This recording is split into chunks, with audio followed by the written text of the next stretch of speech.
give it a try. Honestly, it's not going to hurt you. It's only good things can come from it. Even if you decide that it's not for you, that will help you find that clarity. You'll always pick up lessons to learn and different skill sets from joining this industry and trying. This industry, one of the great things about it is that nobody, regardless of whether they're in senior leadership or middle management like me, or frontline supervisor or salesperson, or you name it, or mechanic, nobody can be successful in this industry on their own. Honestly, it's we're working with equipment from the 1950s all the way through present day, as far as age range goes, and then as far as breadth of equipment you're working with hundreds of different kinds of OEMs. And so it's the ultimate, like I said, proven ground for leadership, but it's also the ultimate environment for people that are team oriented. This is a team sport, the elevator industry, all the way. Hello, and welcome to the Elevator Careers Podcast, sponsored by the Allred Group. I am your host, Matt Allred. In this podcast, we talk to the people whose lives and careers are dedicated to the vertical transportation industry to inform and share lessons learned, building upon the foundation of those who have gone before to inspire the next generation of elevator careers. Today, our guest is Chris Miller, General Manager with Kone in Salt Lake City, Utah. Chris joined the elevator industry after several years in the U.S. Air Force, where he took to heart the core values: integrity first, service before self, and excellence in all we do. Chris loves what he does and has come to know that the elevator business is truly a team sport. Nobody can succeed alone. Chris is a student of leadership and strives to become a better leader every day. Chris, welcome to the show. Thanks, Matt. Appreciate you having me. Yeah, I'm excited. It's always good to talk to you, and I appreciate your willingness to do this interview and share with me some of the things you've learned throughout your career. And first question I just want to ask is, did you ever, as a kid, think you would spend your life working in the elevator industry? No, that's a good question. And I never even thought of the elevator industry, never even thought it was an industry until in 2007, a headhunter had found my resume online and asked me if it was something I was interested in pursuing. And that's when I was like, oh, there's a whole industry around elevators. So yeah, I had no idea about it. Right. What was your early vision as a a kid or growing up? What did you want to be? I actually wanted to be a race car driver for a long time, and then that pivoted to being a professional football player, and then but just as far as more pedestrian type goals with career, it's funny because when I would ask my parents when I was growing up what my dad did for a living, they always just said, well, he's a businessman. And so I just always assumed I would become a businessman, whatever that is. Right. So those were my visions, going into business, whatever that is. Yeah. Well, you ended up spending some time in the military. What was it that led you that direction? Yeah, when I was growing up, I had I did have a sense that I really did want to, quote unquote, serve the country in some way, shape, or form. And I, as a young person, really felt that the way you serve the country is by being in the military. Now, quick caveat: I've since learned, as a result of actually my military experience, that you can serve the country in many other ways. The military is just one avenue by which you can serve. But nonetheless, I did have a desire to serve in the military, and I had the privilege of also getting recruited to play football at the Air Force Academy. So it became kind of a two birds, one stone kind of thing. It was like, oh, I can be in the Air Force and I can play football in college. So to me, it was kind of a no brainer that was the path I was going to pursue. No, that's awesome. That's awesome. What were some of the most valuable lessons you learned while you were in the military? Yeah, the first thing that comes to mind is really the core values of the Air Force, and that is integrity first, service before self, excellence in all we do. And that's something that right from day one in basic training that starts getting drilled into your head, Sure. until it becomes less of a cognitive thing and more of a heart thing in terms of those core values. Um, Without a doubt, those are still core values that I adhere to today. And again, just to repeat it for the sake of conversation, integrity first. That's no matter what. You always have to have integrity, and the way I define integrity is integration between public and private life. That's no duplicity. Sure. It's it's what you see is what you get. Your words and your actions are integrated. Service before self, as we'll talk about, I'm sure today. I'm a big proponent of being a servant leader. I think that Right. is the model of leadership. The best model of leadership is a servant leader. So service before self, really for me started as a result of my experience in the military. And excellence in all we do is really, put another way, is be the best version of yourself. Right. Um, um, so I think that those are beautiful core values to live by, and that came from the military. Yeah, no, that's awesome. And I'm sure we could, yeah, spend a lot of time just kind of digging into that. I do want to shift a little bit because, you had a transition out of military into civilian life. I'm just curious what that was like. I've heard some different stories and from others, but what was your experience Yeah. like? Yeah. It was, I didn't realize it at the time, but it probably took me a few years to what I would call demilitarize, when I went into the civilian world.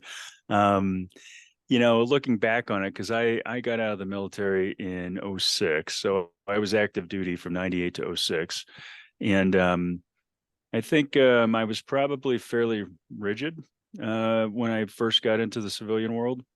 Things were more black and white, if you will, in terms of how you do things. It being in the working world as a civilian, I had to adjust to the fact that um, people don't just do things because you say, They don't let's do salute them, or and all this is that, what we right? should It's do. like, Exactly. And so it's much more, dare I say, winning friends and influencing people, sure. by really getting them to buy into who you are, and why they should trust you and believe you, as opposed to, having the military structure of, well, he or she's the boss, and we have to do it because they say so. So more subtle, had to rely on much more than just my authority with the Right. position that I was in. Um, and also have to be more flexible, quite honestly. Now, that probably sounds like a little bit of a oxymoron, because lots of times in the military, flexibility is key. In fact, when I was in the Air Force, they used to say flexibility is the key to air power.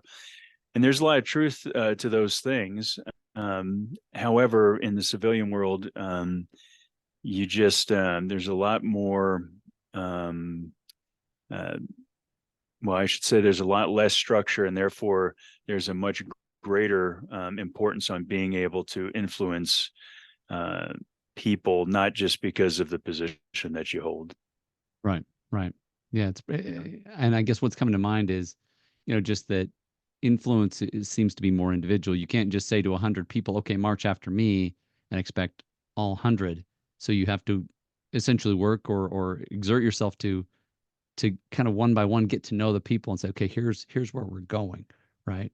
Or Yeah, something yeah, like very that. well said. What's so interesting is that I do consider myself a student of leadership, and I think you never fully reach the top of the mountain as a leader if you're a true student of Sure. any discipline, for that matter. There's always continual improvement.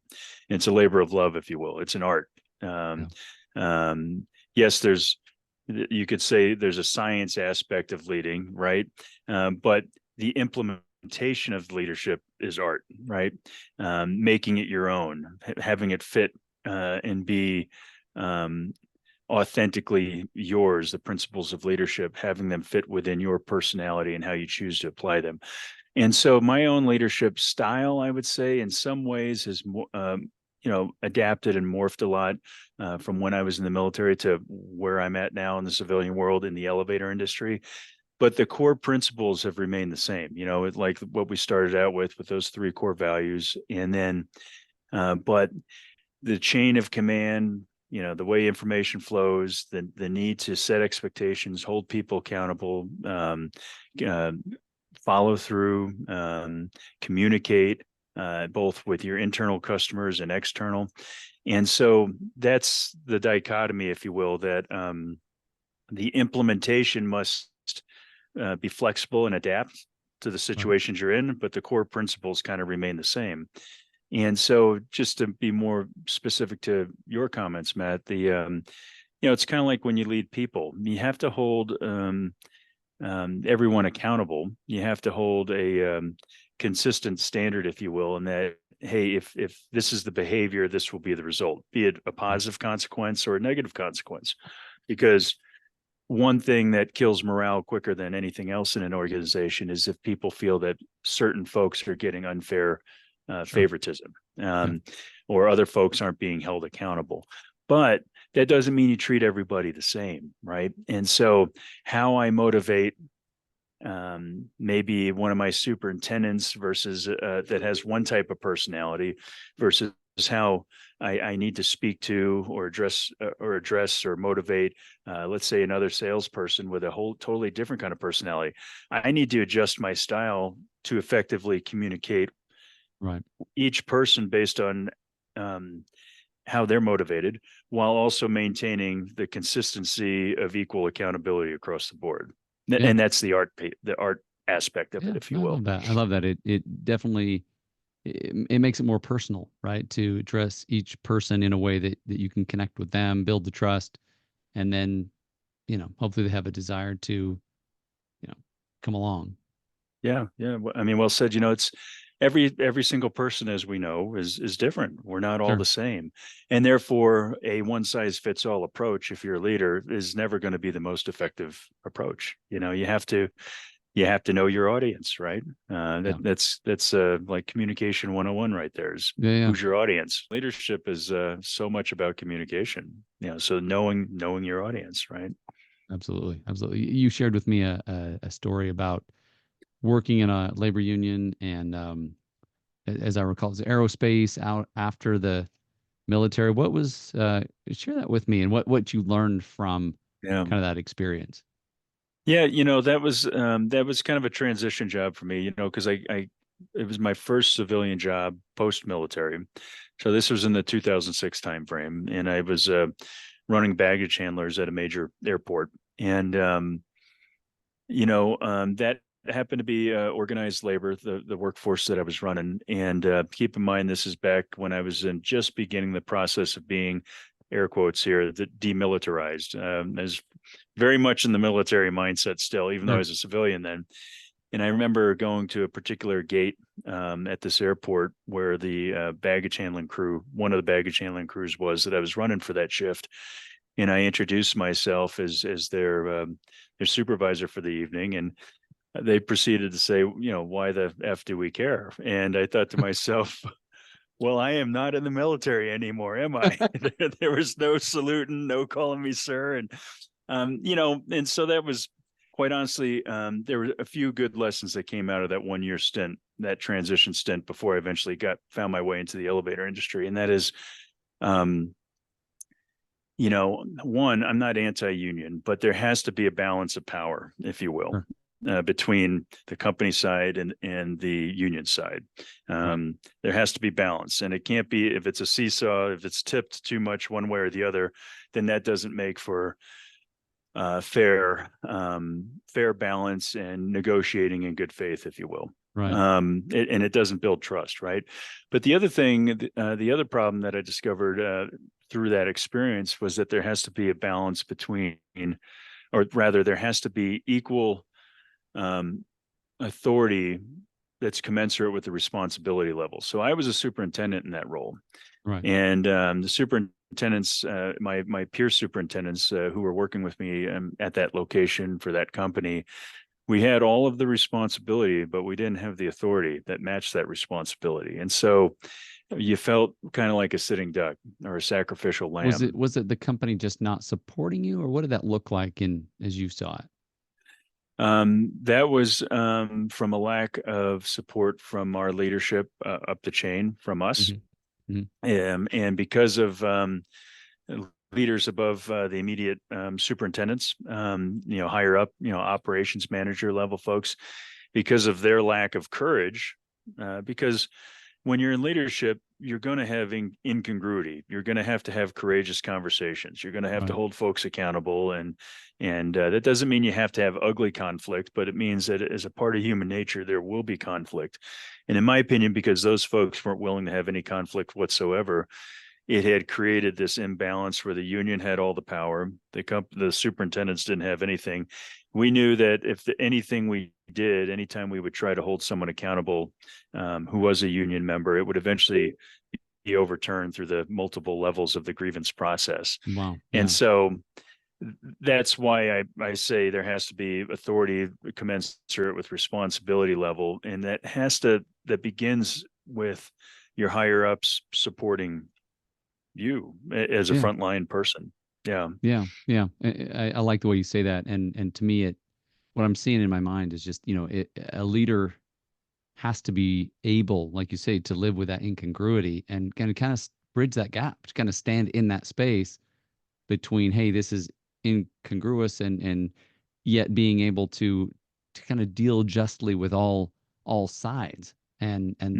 that's not an easy thing. And it's not something that, like you say, you can just hide from. If you're in that role, the forces on either side are gonna, create the imbalance and take Yeah. advantage of the other, perhaps. Yeah, it's true. I have a tremendous amount of respect for frontline supervisors in any organization, quite honestly, because it's where what I say, that's where the superintendent lives in the brackish water. And I don't know much about sailing or boats or being on the water, but I know this, and that is some of the most turbulent water is where fresh water and salt water Hmm. mix. Okay. And that's referred to as brackish water. And so that's where the superintendent lives. That's their Right. life, is in the brackish water. They are right where uh, the union and where the company meet, and Sure. that can be a good mixing, a good relationship if you have a superintendent that knows how to bridge that gap and to build trust on both sides. Um, Unfortunately, you don't find many good superintendents because it's a very difficult job. It requires all of yourself, and it requires every bit of leadership skills and commitment to work ethic that one has. Um, but I know it can be done. I've seen it done, and when it does happen, and when that gap is bridged, and there's trust between company and union, it's truly a beautiful thing. Yeah. Tell It tell me about, what are the critical components to really being able to bridge that gap? And as I say that, I'm one of the things that's coming to mind is somebody I talked with recently who, similar to you, came out of the military, got put right into a superintendent job, and they were telling me how, to be able, what they did, ask a lot of questions, but even then the mechanics were like, what do you, why are you asking all these questions? But also just being humble enough to realize that I'm not here to teach you anything. I'm here to mm, to help bring yeah, some solutions. So I'm just curious what you would say to yeah, that. yeah, yeah, yeah. You know, it's so interesting. Bear with me. I'll meander a tiny bit. And that is, when we talk about diversity, right? One of the forms of diversity, I think, as far as let's talk in the elevator industry, Hmm. would be having superintendents. If you have superintendents in a particular office, a blend between outside the industry superintendents and superintendents that have come up from the field. Sure. That's a nice balance, because outside the industry hires like myself have one particular approach and can see things perhaps in a different way, dare I say, fresh way. Hmm. Um, but others that have come up as mechanics have a level of expertise, technical expertise, that guys like me that came in from the outside aren't going to have. And when Sure. you put those two different kind of perspectives together, again, a lot of beautiful magic things can happen. But one of the things that I learned is that as a superintendent or an operations manager, you don't have to be the technical expert. You know, it's not my job to know exactly how to troubleshoot an elevator if it's showing certain fault codes, or or we've had multiple call outs on a particular elevator in spite of having done X, Y, and Z. It's not me as the superintendent that, well, let me tell you what we need to do, Mr. Foreman Mechanic, and Right. this will fix it. Rather, a superintendent's a generalist, and they need to provide the support and the tools and the training or whatever the case may be for the people that are the subject matter experts, which in this example would be the mechanics in the field. Sure. So by making how do you get buy-in then from a union person, if you're their boss as a superintendent and you've never been a mechanic? In my experience, what I learned is that you have to prove to them that their life is better with you around than not around, meaning your presence helps them. It helps their job to be easier. It gets them the tools or the support, or you engage on issues with customers that provides them a level of support and gives them a clear path to do what they do best, which is fix elevators. Yeah. So when the field, in this case, the union folks, get that buy-in that, wow, life is better with this particular superintendent around, then you start getting that trust. And then you start really, again, beautiful things start happening. Yeah. Yeah. And I'm sure that obviously there's a vast array of that. I'm just curious, how long does that take? And what are maybe some specific examples of, Hmm. here's when trust was won? Yeah, that is an excellent question. And it varies, right? I'm going to sound like a politician when I say this, but it depends, Matt. Yeah. But I'll answer you. I'll answer you direct here. The um, It does depend on the people that you have. It depends on the culture that's kind of already in place, because culture plays a piece of this too. And Oh, just as sure. a quick aside, there's a saying which I'm sure you've heard. Many people probably listening to this podcast have heard it, and that is culture eats strategy for breakfast. And that is, no matter what kind of fancy strategy someone may come up with, if your team has a winning culture, they're going to figure out a way to get it done. Pick your favorite NFL team, whether, Steelers in the 70s, Niners in the 80s, or whatnot. They Right. always, with their culture, they always found a way to win. So,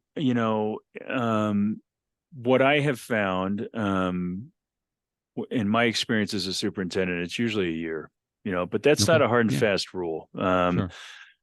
You have to grind it out. You have to prove over the course of time that you are who you say you are, and that who you say you are is not just a flash in the pan. It's real and proven over the course of time.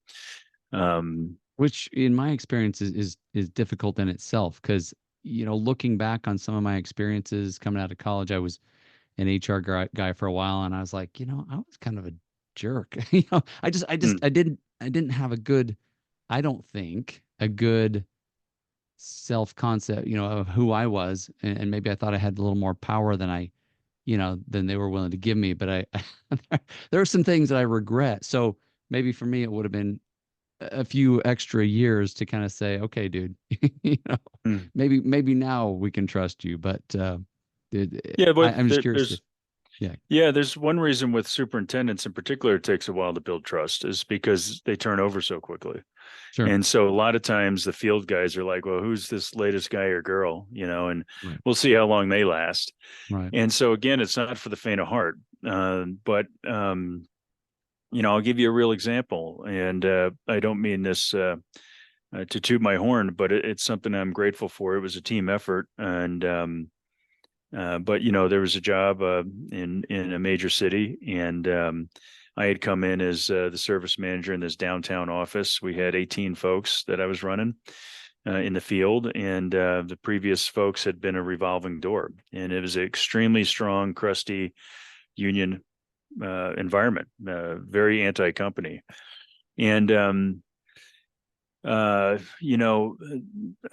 definition of love is to will the good of the other. And I think when you look at servant leadership, people need to love their people, even if their people injure them for that. Now, I don't mean love them like, hey, I'm going to be your best buddy, because leadership is not about being everybody's best buddy, right, but leadership takes courage. And just like a parent in my opinion, a parent shouldn't necessarily be their child's best friend. They need to Right. be their mom or their dad, right? Well, in the Right. same case, a leader needs to be a leader first Mm. versus everybody's buddy.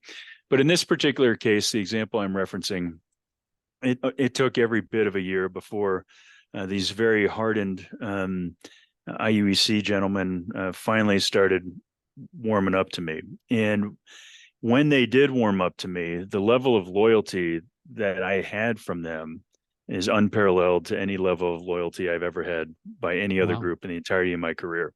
And so it goes back to the old adage, you're going to get out of it what you put into it. And Right. anything in this life worth achieving is going to require blood, sweat, and tears. That's just how it goes. That's yeah, I love that. I appreciate that. And I think that's certainly something to, rising generation, my own kids, right? Helping them realize that it's not just about kicking back and putting your feet on the desk, right? If you really want to engage and succeed, there's, like you say, blood, sweat, tears. There's real effort that goes really deep into who are you and how are you going to engage with these people. And I think that, referencing my example before, I think that's where I was kind of struggling 20 something years ago was I was pretty insecure myself, and so I didn't know how to navigate those waters. And Mm. it's taken me a while to learn that. So thanks for bringing that up. Oh, you bet. And, in your defense, all of us go through that, truly, and, the, I once read that the definition of humility is just thinking less of yourself. Now, that doesn't mean thinking less of yourself in terms of esteem, like I'm just a piece of dirt. No, it means thinking less often of yourself, being more Right. Yeah. other focused. That's a good example of humility. And I think it takes folks, if we humans are like fine wine, we get better with age, right? Right. And Hopefully. humility is something that oftentimes has to be learned, right? Yeah, When we're sure. younger, lots of times when we're younger, as we see in our kids, it's kind of me, right? Sure. Yeah, absolutely. Yeah. By default, I think we just come programmed that way. So, Right. so I'm curious what, once you joined the elevator industry, how long before things started to click that, hey, this is somewhere where I could actually stay. I can plant some roots here. Yeah, another great question. Well, I'll be very honest with you. For a long time, I was trying to run away from the responsibility of being a superintendent. I was giving it my all, Sure. and I attribute the military background for that. Is that, hey, this is the mission before me, and even if I'm not enjoying it, I need to give it everything I got, right? Sure. But the elevator industry and a superintendent in particular in the elevator industry is very demanding. Dare I say Yeah. it's kind of like a 24/7 Always on. Yeah. commitment. Yeah. And I was very much when I was younger seeking that the Margaritaville that Jimmy Buffett sings about, and how am I going to make that happen? And still have enough money, and just life is about relaxing and just having a good time. And Sure. um, as I've matured, because we were just talking about that in the previous question and answer, and that is just from my own philosophy. The older I get, the more I realize that life is not about me. It's about serving others. Yeah. Love, right? Like as I defined it a few minutes ago, to will the good of the other, servant Sure. leadership, right? And so I had a stint back in uh, 2015 as a year as a consultant. And I had thought to myself, a consultant in the elevator industry, and I had thought to myself, oh, this is great. I'm not going to have anybody that reports to me. I'm going to be a lone wolf, independent individual contributor. I'm going to Right. have better work-life balance. I'll be able to do kind of whatever I want. Well, it was very eye-opening for me, but I really did not like that job. I thought I would, but I thought Sure. it was everything I wanted. And we also know that sometimes one of the funny things in life is when people get exactly what they want, sometimes they find out it's not actually what they wanted. And that's kind of Right. what happened to me. Now, the consultant thing for me wasn't my gig. And I What did you miss? realized, Yeah, the yeah, most I of? realized that I wanted the leadership piece. I missed having a mission and purpose. I missed having the camaraderie of having other peers and direct reports and bosses in the fight with me, right? And so it was at that time that I felt, in a sense, like the prodigal son, and I decided to return. Okay. I was like, okay, this leadership thing, it's what I do, and it's the stressful side of this business. But this time, instead of running from it and fighting it all the time, I'm going to go back into it. I'm going back into the fight, and I recognize now that this is what I do, and that my life is not about me. I mean, at this point in time, Sure. when I had made that decision, I had two daughters and another one on the way, and so um, all of that played into me now embracing the responsibility that comes with being a leader. And quite What's the honestly, it's made all the difference. It's Yeah, I was made going all to the ask you difference for me. yeah. So just leaning into, like you say, it's a weight, right? There's a weight of responsibility on your shoulders, and what I hear you saying is I was wanting to kind of run away from that, and now I'm just leaning in, squaring my shoulders and putting that weight there, and that's where you're finding your joy. It's true. Yeah, it's funny how that works, isn't it? Yeah, it's in self-sacrifice that yes, they can be. You can have very tough times. You might not be quote unquote happy in a particular moment because of the stress and the things that are going on, but you can have joy. Joy is deeper than happiness, and you can Yeah, have true joy if you know you're on purpose and you're serving others, and that the team that you're a part of is on the right path, and the sacrifices that are being made are for a greater good. yeah, Um, I do firmly believe that with leadership, what separates mere um, leaders that are posing as leaders versus authentic leaders, genuinely authentic leaders, is what I would call suffering and responsibility. That sounds doom and gloom, but I really think that that's what it comes down to. Is the true bona fide leaders out there are willing to suffer, and they're willing to say, put the responsibility on my shoulders. They don't run from it; they run yeah, to it, yeah. and it's not meant So, for everybody. like, kind of what I'm hearing is almost kind of like willing to sacrifice your whether it's time, your convenience for your people, for the greater good, for because bearing that burden of leadership is, there is a sacrifice to that. But like you say, if that's where your gifts are and that's where you find your joy, then that's awesome. You Yeah, I think it's important to recognize where one's talents and gifts lie. Right? Not Mhm. everybody's a leader. Not everyone's meant to be a leader. Right? Sure. And that's not to say that leaders are better than other people. No, we need this world needs people of every kind of background and talent level and skill level and all different kinds of gifts. Right? But for those who do have the quote unquote gift of leadership, um, and once they recognize that, then that's something to be embraced. And Yeah, dare I say that's part of what your calling is if you have those particular gifts, there's a reason for that. that's cool. You had mentioned earlier, being a student of leadership, and I'm just curious, what are some of the most powerful tools, resources? I'm assuming, and you can clarify this, but that the student of leadership maybe came post 2015 versus prior to that, when you weren't quite as settled in that role. No doubt. Yeah. And again, very astute observation and comment on your part. The right when in embracing it, it's almost similar to if you had a somebody who is has musical talent, but they're not interested in it, and I don't want to practice the piano 3 hours a day after school, Sure. But then something clicks maybe when they're older and they recognize that wow, this really is a gift that not many people have, and I need to cultivate it. I need to hone it, and then all and then they start doing that, and to validate what you just said, that's very much how it was for me. I mean, I actually study leadership now. So to answer your question, there's three things in particular that have kind of formed the hallmark of my civilian leadership style that have helped out a lot. Believe it or not, one of them is the old Gary Chapman book, Five Love Languages.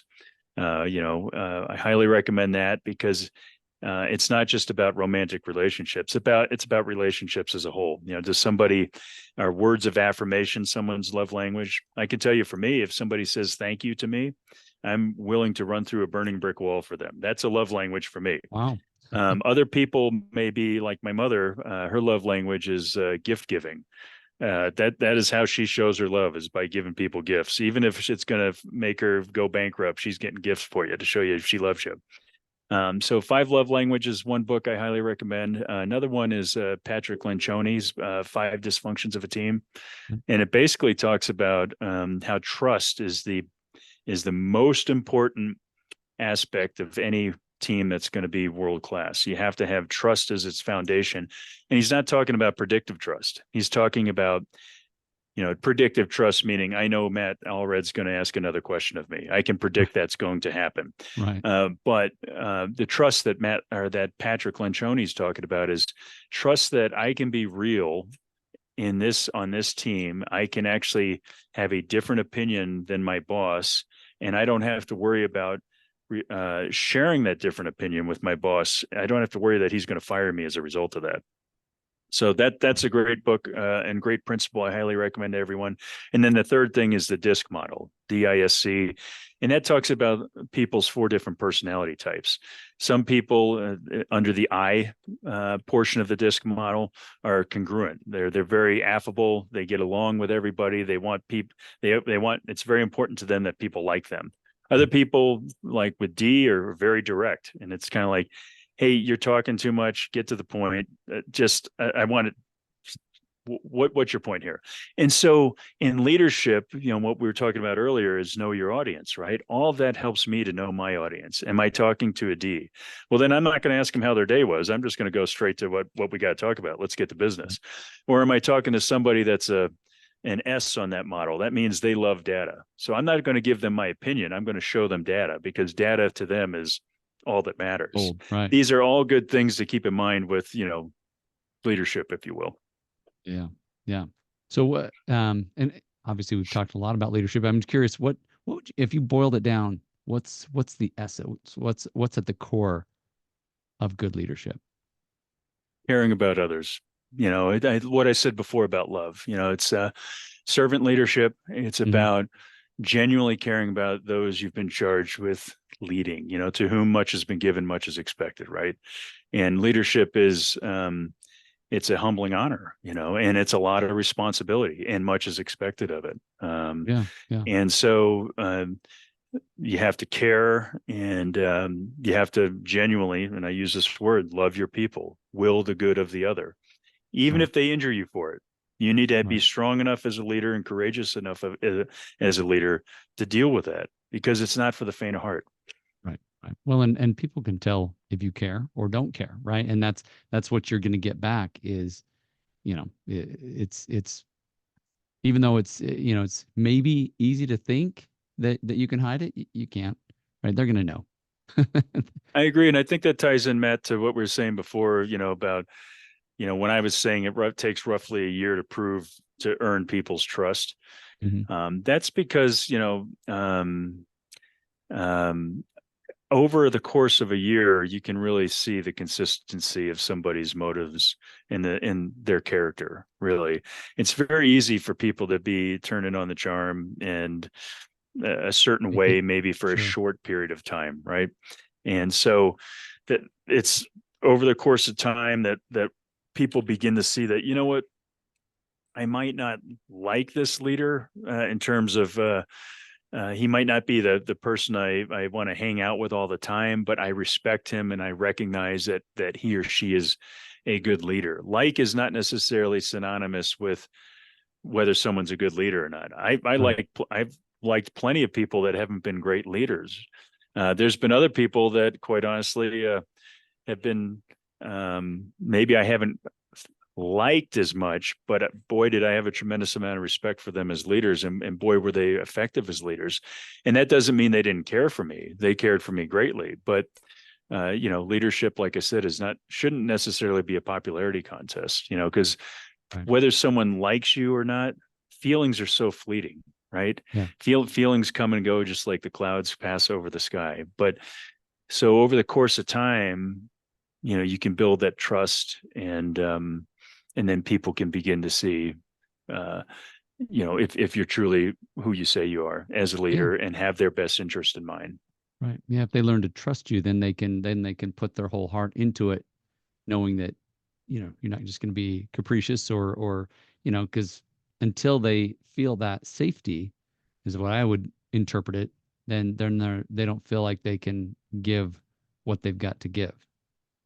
It's true. And the boss, whether people are conscious of it or not, the boss usually sets the tempo. Oh, If the sure. boss is busting his or her butt, that doesn't mean everybody's going to bust their butt, but more than not, they will. If the boss is playing hooky all the time, then most likely their folks are going to, well, if the boss doesn't care, then why should I? Yeah. Very true. Um, yeah, yeah. So I will say this, for those, for other folks that you may be working with, Matt, that are junior military officers, or, or senior NCOs, and they're considering this elevator industry. I will tell you, um, it's if they, in addressing them, if they consider themselves truly students of leadership, if they consider themselves leaders, and that's their profession is leadership, then Right. this is a great industry for them, because, for myself, it's not about elevators. The elevator is a great industry, but when you're in a leadership role like I am, elevators just happens to be the currency in which we're dealing with, or that I'm Right. dealing with. But it's more about leading in organizations, and social psychology, and individual psychology, and how people get along. And it, you know it's elevators now for me, and it will be the rest of my career. But you pick the industry. These are all the Sure. same kind of challenges that leaders face. And I can tell you that, like the Marcus Allen story I shared with you a couple of weeks ago. I was watching this NFL Life story on Marcus Allen, the great running back for the Raiders and Right. the Chiefs. And one of the things he said was one of the reasons he liked playing football was because he found it to be the ultimate proving ground for one's toughness, as in Wow. this case, as a man, right? Right. Um, and I would dare say that leadership in this industry, and especially if you're coming up as a supervisor, same exact thing. This is the ultimate proving ground for leadership, and it's not Yeah. for the faint of heart. And it's going to require all of yourself, and to bridge the gap between companies and union, and it's a tough industry, but that magic can happen. And I've had the good fortune of being a part of organizations where that does happen. And as tough as this industry is, it you can actually have fun in it Yeah. when that starts clicking, and people start buying into the common purpose, common goals, common objectives. Awesome. Thank you. Yeah. And as we get close to our time here, I just got one question I think that's going to tie this together, and that is, what advice would you give to someone who is brand new? Maybe they're coming out of the military, maybe they're coming out of college, someone who's brand new to this industry. What would you tell them? um I would tell them, give it a try. Honestly, it's not going to hurt you. It's only good things can come from it. Even if you decide that it's not for you, that will help you find that clarity. You'll always pick up lessons to learn and different skill sets from joining this industry and trying. Um, this industry, one of the great things about it is that nobody, regardless of whether they're in senior leadership or middle management like me, or frontline supervisor or salesperson, or you name it, or mechanic, nobody can be successful in this industry on their own. Honestly, it's we're working with equipment from the 1950s all the way through present day, as far as age range goes. And then as far as breadth of equipment you're working with hundreds of different kinds of OEMs. And so it's the ultimate, like I said, proven ground for leadership, but it's also the ultimate environment for people that are team oriented. It's this is a team sport, the elevator industry, all the way.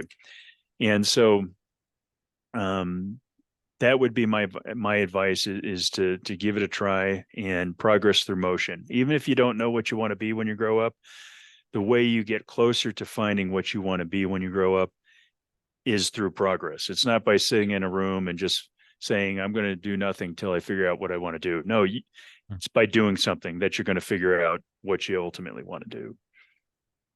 Chris, thank you so much. It's been a pleasure interviewing you, and I appreciate you being with me. Well, I'm humbled and honored that you asked me. So thanks, Matt. I enjoyed talking to you. Thank you. Good luck to you. Appreciate it. Thank you for listening to the Elevator Careers podcast, sponsored by the Allred Group, a leader in elevator industry recruiting. You can check us out online at elevatorcareers.net. Please subscribe, and until next time, stay safe.